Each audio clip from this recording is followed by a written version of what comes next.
আসসালামু আলাইকুম সুপ্রিয় দর্শক, আজকে আমি আপনাদেরকে দেখাবো খুবই মজাদার বিফ স্টেক ও ম্যাঙ্গো পরোটার রেসিপি। কিভাবে ঘরে সহজে মজাদার উপায়ে এই বিফ স্টেক ও মজাদার নরম তুলতুলে পরোটার রেসিপি তৈরি করতে পারেন।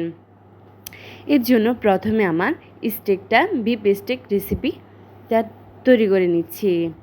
প্রথমে এক টুকরো বিফ নিয়ে নিয়েছি, তারপরে এটাকে শিল পাটায় ভালোভাবে থেতলে একটু পাতলা পাতলা করে নিয়ে নিচ্ছি। এখানে আমি এভাবে করে সবগুলা বিফ থেতলে নিয়েছি। প্রায় এখানে আধা কেজির মতো আমি বিফ নিয়েছি। সম্পূর্ণগুলাকে আমি এভাবে থেতলে থেতলে লম্বা করে নিয়ে নিয়েছি, পাতলা করে নিয়েছি। এরপরে এর মধ্যে আমি দিয়ে দিচ্ছি গোলমরিচ গুঁড়ো, দিয়ে দিচ্ছি ধনিয়া ও জিরে গুঁড়ো, দিয়ে দিচ্ছি পরিমাণ মতো হলুদ গুঁড়ো, দিয়ে দিচ্ছি সামান্য পরিমাণে মরিচ গুঁড়ো, দিয়ে দিচ্ছি গরম মশলা হাফ চা চামচ, দিয়ে দিচ্ছি গরু মাংস মশলা হাফ চা চামচ, দিয়ে দিচ্ছি টমেটোর কেচাপ 2 টেবিল চামচ, দিয়ে দিচ্ছি ডার্ক সয়া সস 2 টেবিল চামচ। এগুলাকে দিয়ে আমি ভালোভাবে মিক্স করে নিচ্ছি।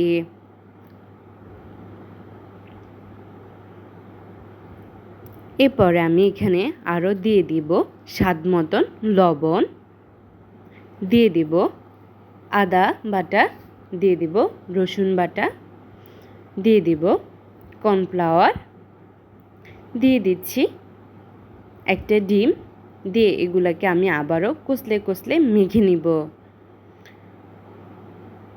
মেখে আমি এখানে রেস্টে রেখে দিব প্রায় 30 মিনিটের জন্য। 30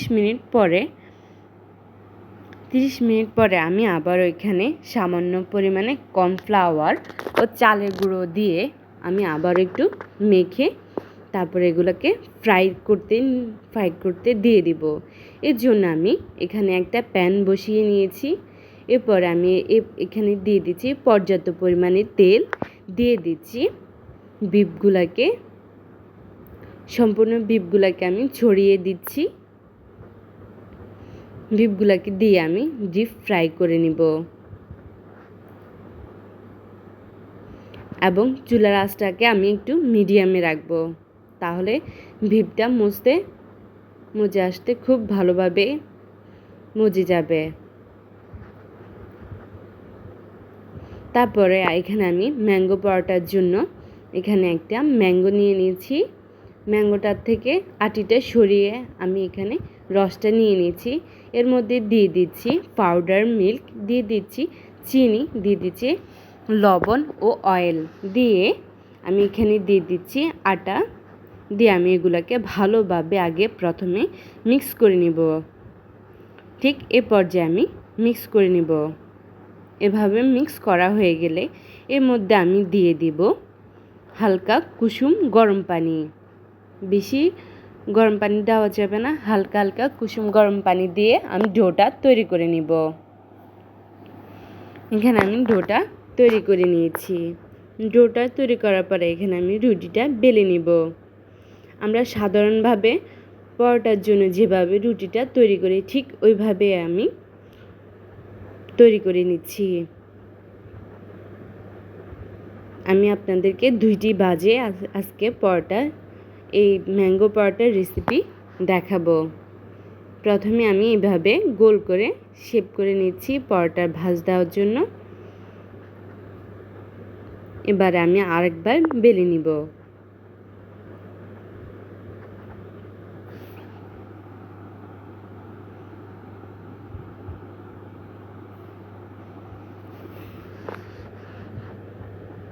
আবার আমি আরেকটা রুটি বেলে এর মধ্যে সামান্য পরিমাণে তেল দিয়ে দিয়েছি। এখন আমি সাধারণ পরোটা আমরা 4 ভাজে যেটা তৈরি করি সেটা এখন তৈরি করে দেখাচ্ছি। আপনি চাইলে 2 রকমই পরোটা তৈরি করতে পারেন।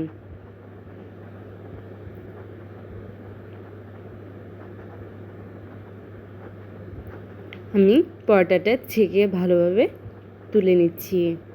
তৈরি করে নিচ্ছি। এরপরে দেখেন আমার বিফ ফ্রাইও হয়ে গেছে, ম্যাঙ্গো পরোটাও রেডি। এভাবে আপনার আমার ভিডিওটা যদি ভালো লেগে থাকে অবশ্যই লাইক, কমেন্ট ও সাবস্ক্রাইব করতে ভুলবেন না। দেখেন আমার পরোটা কতটা সফট, হাত দিয়ে মুচড়ে আমি ছিঁড়ে ফেলতে পারতেছি, এতটা সফট ওই ইয়ামি হয়েছে। আপনাদেরকে আমি একটা মাংসর স্লাইস কামড় দিয়ে দেখাচ্ছি কতটা সফট ডিলিজিয়াস হয়েছে। এভাবে তৈরি করে আপনি ছোট থেকে বড় সবার মন কেড়ে নিতে পারেন।